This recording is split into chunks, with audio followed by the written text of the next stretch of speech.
Hello and welcome to Film Pickle. This is Rohan Nag and today we are reviewing Kingsman: The Secret Service, the latest film by Matthew Vaughn.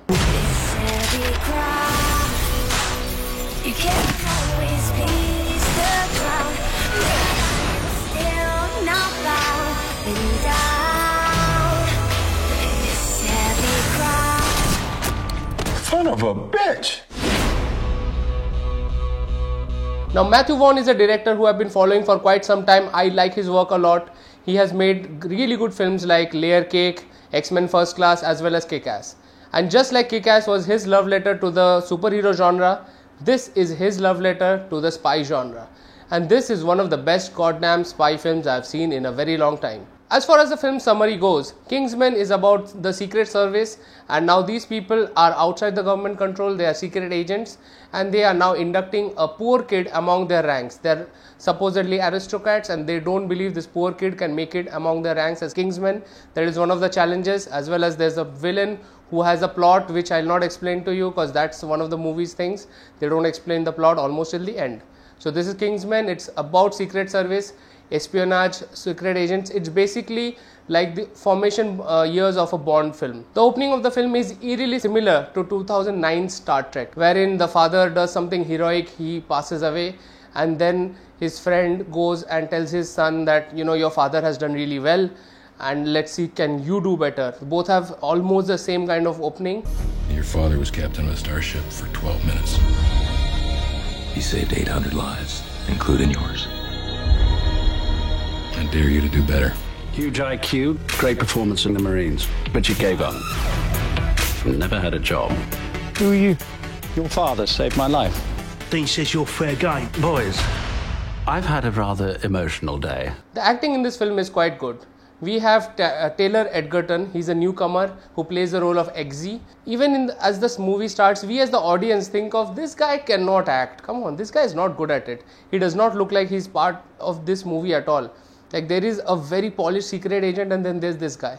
And believe me, as the movie progresses, you see him transition and become the secret agent. The transition is so well done that at the end of it you believe, yes, he can be a Kingsman. And that is the beauty of this film.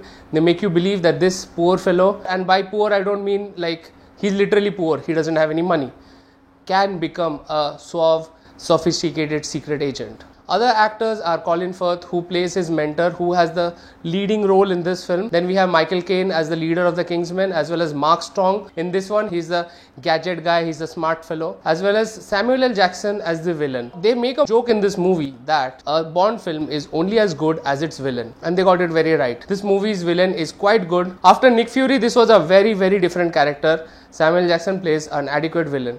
And of course I have to mention his henchman. Now this girl has blades for legs and she is kick-ass.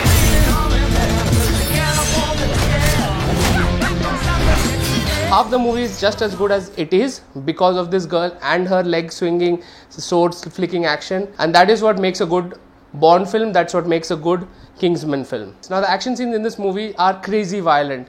I mean, when they say this is an adult-rated movie, do not take your 12-year-old child along with. He is going to be traumatized. This movie makes the Expendables look like children are playing in a battlefield. Trust me, this movie is extreme. The action scenes are goddamn bloody, it's gory, and they have gone as far as they can push. This is not even spy, this is not slick, this is insane level. So don't go with your children. This is an adult only movie. Matthew Vaughn has a great sense of music in all his films. X-Men First Class soundtrack brilliant, Kick-Ass soundtrack absolutely good. This tops all of them. Now this is like a little bit of Bond, little bit of post 80s kind of soundtrack. It is really good. The theme stays in your mind. This is like the Bond film that should have been after Casino Royale. It has the 60s camp in it, the campy kind of 60s thing. It also has a seriousness. It has everything that a Bond film really should have had. The fun factor, which is completely missing in the new movies, and this movie completely has it. Now Matthew Vaughn is one of my favorite directors after Christopher Nolan. In fact, sometimes I say he's a better director than Christopher Nolan, but he's just not as recognized, or he hasn't done that big things. But you see his fun factor in his movies, which Nolan generally doesn't have. He has more of a dark and dreary thing. Maybe that's a stylistic thing, but Matthew Vaughn does a better job at directing it. Christopher Nolan makes a better product overall. It's much more impactful. As far as the comics adaptation goes, this is based on a Mark Millar comics, and by God, he has done justice to it. This is exactly how a comic book should be adapted. It should not be adapted literally. You should take the best parts, make it even better. So that is Kingsman. I would rate it a 9 out of 10. This is a high rating, highly recommended. Do watch it. See it with your friends. Don't see it with your kids. This is Rohan Nag for Film Pickle. If you like our reviews, do share and do subscribe. And I'm signing out. Do check out Kingsman as soon as possible. Must watch film.